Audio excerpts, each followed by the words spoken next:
अब हो गया स्टार्ट। हाँ जी, आगे हम बात करते हैं विभिन्न प्रकार के ऊष्मागति के प्रक्रमों की। तो सबसे पहले हम समतापी प्रक्रम की बात कर चुके हैं पिछले व्याख्यान में। आगे आता है समदाबी प्रक्रम, आइसोबारिक। वह प्रक्रम जो स्थिर दाब पर होता है उसे समदाबी प्रक्रम कहते हैं। यहाँ दाब में परिवर्तन शून्य रखने के लिए तंत्र कुछ कार्य कर सकता है, अतः dp = 0।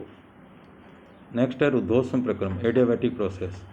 रुद्धोष्म प्रक्रम में तंत्र परिपार्श्विक से ऊष्मा का विनिमय नहीं करता है, इसके परिणाम स्वरूप तंत्र के ताप में परिवर्तन हो सकता है, अतः इसमें dq = 0 होता है। अगला है समायतनीय प्रक्रम, आइसोकोरिक प्रोसेस। अरे आवाज़ मत कर भाई। समायतनीय प्रक्रम वह होता है जिसमें तंत्र का अवस्था परिवर्तन स्थिर आयतन पर होता है, अतः इसके लिए dv = 0 होता है। आयतन को स्थिर रखने के लिए तंत्र कुछ कार्य कर सकता है। अगला है चक्रीय प्रक्रम, साइक्लिक प्रोसेस। वह प्रक्रम जिसमें तंत्र अपनी विभिन्न अवस्थाओं प्रक्रमों से होता हुआ अंत में पुनः प्रारंभिक अवस्था में आ जाता है, उसे चक्रीय प्रक्रम कहा जाता है। इस प्रक्रम में तंत्र की प्रारंभिक तथा अंतिम अवस्था समान होती है। नेक्स्ट है उत्क्रमणी तथा अनुत्क्रमणीय प्रक्रम, रिवर्सिबल एंड इरिवर्सिबल प्रोसेस। जब किसी प्रक्रम में प्रेरक बल, ड्राइविंग फोर्स की मात्रा प्रतिरोधी बल की मात्रा से अनंत सूक्ष्म अधिक है, अर्थात प्रक्रम अनंत सूक्ष्म धीमी गति से है, तो वह प्रक्रम उत्क्रमण प्रक्रम कहलाता है। इस प्रक्रम में तंत्र इस प्रकार कार्यरत रहता है कि वह अपनी साम्यावस्था से अनंत सूक्ष्म रूप से विचलित रहता है। किसी तंत्र के उत्क्रमण होने की दो अवस्थाएं होती है, जब परिपार्श्विक के प्रेरक बल तथा तंत्र के प्रतिरोधी बल में अनंत सूक्ष्म अंतर होता है। उपरोक्त दोनों बलों में किसी एक बल को अनंत सूक्ष्म मात्रा में बढ़ा देने पर वह बल दूसरे बल से अधिक हो जाता है।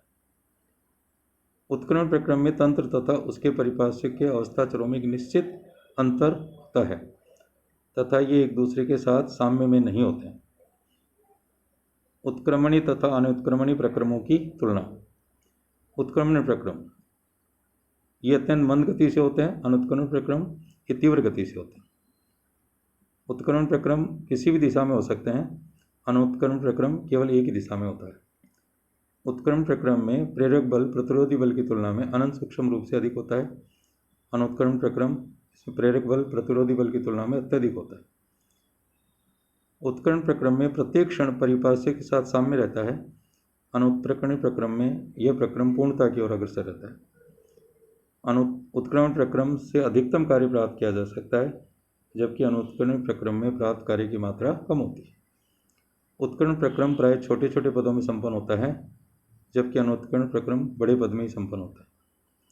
उत्क्रमण प्रक्रम तंत्र की प्रारंभिक अवस्था प्राप्त की जा सकती है इससे, और इसमें अनुत्क्रमण में तंत्र की प्रारंभिक अवस्था प्राप्त नहीं होती है। नेक्स्ट आता है ऊष्मागतिक साम्य, थर्मोडायनेमिक इक्विलिब्रियम।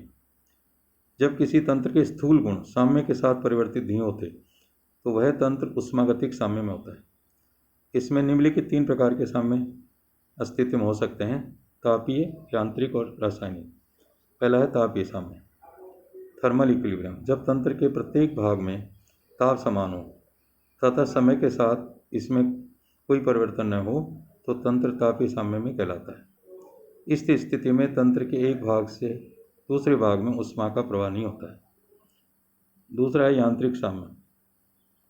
जब तंत्र के एक भाग द्वारा इसे किसी दूसरे भाग पर कोई यांत्रिक कार्य नहीं किया जाए तो तंत्र यांत्रिक साम्य में होता है। यह तंत्र तभी हो सकता है जब तंत्र के प्रत्येक भाग में दाब समान हो।